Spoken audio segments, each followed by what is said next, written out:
আসসালামু আলাইকুম। MTV present save প্লেতে সকলকে আমন্ত্রণ। আর্জেন্টিনা যখন তাদের প্রথম গোলটা কর্নার থেকে স্কোর করলো, ডাগআউটে খেয়াল করে দেখবেন যে তাদের সেট পিস কোচ ওয়াল্টার স্যামুয়েলকে ঘিরে সবার একটা সেলিব্রেশন ছিল। লিওনেল স্কালোনি থেকে শুরু করে অন্যান্য যারা কোচিং স্টাফ ওয়াল্টার স্যামুয়েলকে সেই জায়গাটাতে কংগ্রেচুলেট করছিলেন। ঠিক যেমনিভাবে আমরা কিন্তু অনফিল্ডের পর্দায় বিশ্বকাপ শুরুর আগে অস্টিন ম্যাকফির কথা জানিয়েছিলাম যে পর্তুগাল টিমের সবচাইতে বড় অস্ত্রের নাম হচ্ছে অস্টিন ম্যাকফি, যিনি ওই টিমটার সেট পিস কোচ।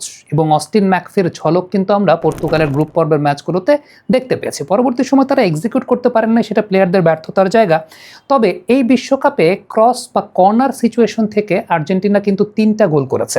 আমরা কেপ ভার্দের এগেনস্টে দেখেছি, আমরা লাস্ট ম্যাচটাতেও দেখলাম যে কর্নার সিচুয়েশন থেকে আর্জেন্টিনা গোল পাচ্ছে। এবং এক্ষেত্রে সবচাইতে বড় মাস্টার ট্যাকটিশিয়ানের নামটা কিন্তু লিওনেল স্কালোনি না, সেটা হচ্ছেন ওয়াল্টার স্যামুয়েল, যাকে ঘিরে এই সেলিব্রেশনটা হয়েছে। ওয়াল্টার স্যামুয়েলের একটা স্ট্র্যাটেজি খুব কমন আমরা লক্ষ্য করি, আপনি একটু খেয়াল করে দেখবেন, আমি আপনাদেরকে দেখাবো। দুটা ইনসিডেন্টের একটা সিমিলারিটি দেখতে পাবেন। সেটা হচ্ছে ওয়াল্টার স্যামুয়েল এই জায়গাটা একটা কাজ করান, সেটা হচ্ছে ম্যাকালিস্টারকেই এই রোলটা দেন, সেটা হচ্ছে নেয়ার পোস্টের দিকে দৌড়ে যাওয়া। তিনি যখন নেয়ার পোস্টের দিকে দৌড়ে যান এবং তার সঙ্গে সঙ্গে আরও 2-1 যখন একটা ডেকয় রান নেয়, এটা একটা confusing kind of scenario create করে অপোনেন্টের মধ্যে। এবং আপনি দেখবেন যে এটা কিন্তু যে গোলটা করেছেন সেই গোলটা নেয়ার পোস্টের দিকে এগিয়ে গিয়েই তারপরে গোলটা করেছেন। এবার একটু এটার সঙ্গে মিলটা খুঁজে পাবেন আসলে আপনি কেপ ভার্দের সঙ্গে ম্যাচে ওই কর্নারটাতেও।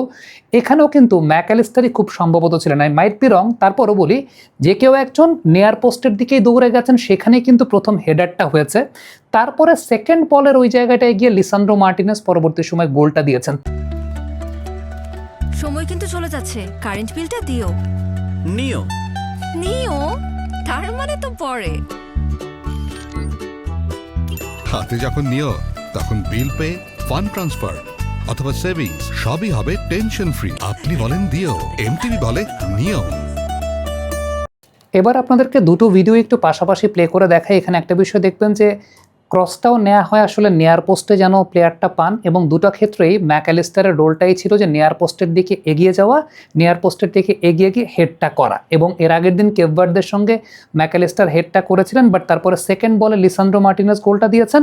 আর এই ম্যাচটাতে যে বিষয়টা ঘটেছে সেটা হচ্ছে ম্যাকালিস্টার সরাসরি গোলটা দিয়েছেন। তবে দুটো ক্ষেত্রে কমন প্যাটার্নটা কিন্তু ওই জায়গাটাই তারা লক্ষ্যটা রাখেন নেয়ার পোস্টের দিকে, নেয়ার পোস্টের দিকে লক্ষ্য রেখেই তারা কিকটা করেন। লিওনেল মেসি সেই কিকটা করেন, ব্যানানা বা কার্ভ কিকটা করেন, একটা ট্রায়াঙ্গেল শেপে কিকটা করেন। এবং এই জায়গাটা ম্যাকালিস্টারের রোলটা থাকে, তিনি মূলত আসলে নেয়ার পোস্টের দিকে দৌড়ে যাবেন এবং নেয়ার পোস্টের দিকে দৌড়ে গিয়ে তিনি তার পরবর্তী সময় হেডটা করবেন।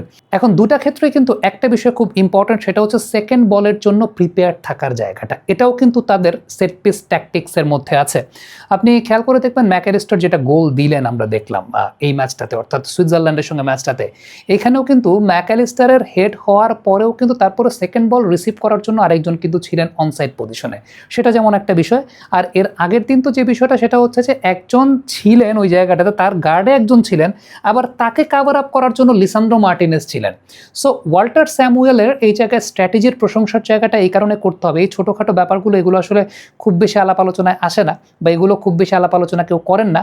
বাট এই যে সেট পিসে আর্জেন্টিনা 3টা গোল করলো এই রিসেন্ট টাইমসে কর্নার পজিশন থেকে, এই 3টা গোলের মাস্টার মাইন্ড, মাস্টার ট্যাকটিশিয়ান কিন্তু ওয়াল্টার স্যামুয়েল। সো দুটা একদম ক্রাইটেরিয়া আমি আপনাদেরকে দেখালাম যে দুটা ক্রাইটেরিয়া কিন্তু আপনি কেপ ভার্দের সঙ্গে ম্যাচে, ইভেন সুইজারল্যান্ডের সঙ্গে ম্যাচে আপনি কিন্তু খুব মিল পাবেন। একটা নেয়ার পোস্টে কিক করা এবং ম্যাকালিস্টারের সেই জায়গাটা নেয়ার পোস্টে দৌড়ে গিয়ে তারপর সেই জায়গায় তার ফিজিক্যাল অ্যাডভান্টেজটাকে ক্যারি করে সেই জায়গাটায় হেড করা, এবং দ্বিতীয়ত হচ্ছে যে সেকেন্ড বলটাকে রিসিভ করার জন্য কেউ না কেউ সেই জায়গাটা থাকা।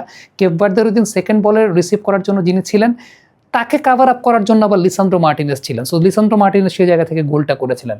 So this is it. আমার মনে হয় যে মানে ফুটবল খেলার তো ট্যাকটিক্যাল অনেক ধরনের বিশ্লেষণ হয়, এই বিশ্লেষণগুলো আসলে খুব বেশি আমাদের দেশে আমরা মানে অনেকে নোটিস করতে পারেন না, বা অনেকে সেই ব্যাপারগুলো নিয়ে হয়তো বা কথাবার্তা সংবাদ মাধ্যমগুলোতে, মূলধারার সংবাদ মাধ্যমগুলোতে আসে না ওইরকমভাবে। বাট আমরা চেষ্টা করেছি আসলে সেই ব্যাপারটা নিয়ে কথা বলতে। কেমন লেগেছে কমেন্ট বক্সে লিখে পাঠাবেন।